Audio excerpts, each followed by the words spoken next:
ওম শান্তি। ওম নমঃ শিবায়। আজকের বরদান, ব্যর্থ সংকল্প মুক্ত ভব। বিশ্লেষণ। সম্পূর্ণ হওয়ার ক্ষেত্রে ব্যর্থ সংকল্পের তুফান অনেক বিঘ্ন সৃষ্টি করে।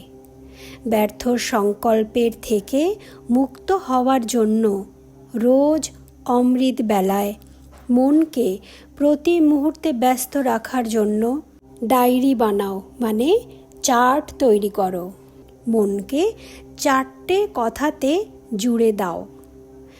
প্রথমত লগন, দ্বিতীয়ত মগন, তৃতীয়ত মিলন এবং চতুর্থত বর্ণন।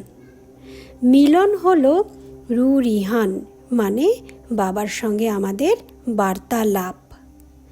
বর্ণন হলো সেবা। প্রথমে লগন লাগাও, তারপর মগ্ন হয়ে যাও। লগনে সময় বেশি লাগে, মগ্ন অবস্থাতে কম লাগে। তাহলে বাবা কি বোঝাচ্ছে? ব্যর্থ সংকল্প থেকে মুক্ত হওয়ার জন্য আমাদের 4টে জিনিসে আমাদের মনকে ব্যস্ত রাখতে হবে। প্রথমত, যখন আমরা যোগে বসি তখন বাবার সঙ্গে লগন লাগানোর অনেক চেষ্টা করি।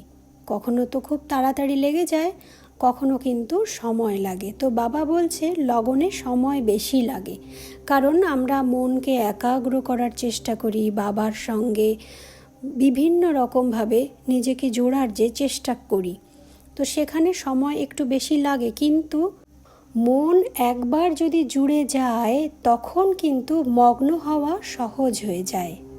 এবং ওই মগ্ন অবস্থাতে যখন আমরা বাবার সঙ্গে রু-রিহান, মানে বার্তালাপ করি, আমি কিছু বুঝতে পারছি না, জ্ঞানেরই কোনো পয়েন্ট নিয়ে বাবাকে জিজ্ঞাসা করলাম, কিংবা আমার জীবনের কোনো একটা সমস্যা কিংবা কোনো পরিস্থিতি নিয়েও যদি বাবাকে তখন আমি জিজ্ঞাসা করি, বাবা কিন্তু খুব সুন্দরভাবে তার টাচিং দেয়। তো ওই মুহূর্তে, মানে মগ্ন অবস্থাতে আমরা বার্তালাপ যদি করি না, সেই বার্তালাপে ভীষণ ক্ল্যারিটি পাওয়া যায়। এবং তারপরে যখন আমরা ওই আন্ডারস্ট্যান্ডিংটা সেবাতে লাগাবো, তখন তাকে বলা হচ্ছে বর্ণন। মানে আমি আমার উপলব্ধি, অনুভব সবটা সেবার মাধ্যমেই ফুটিয়ে তুললাম, মানে সেটা হয়ে গেল বর্ণন। ওম শান্তি। ওম নমঃ শিবায়।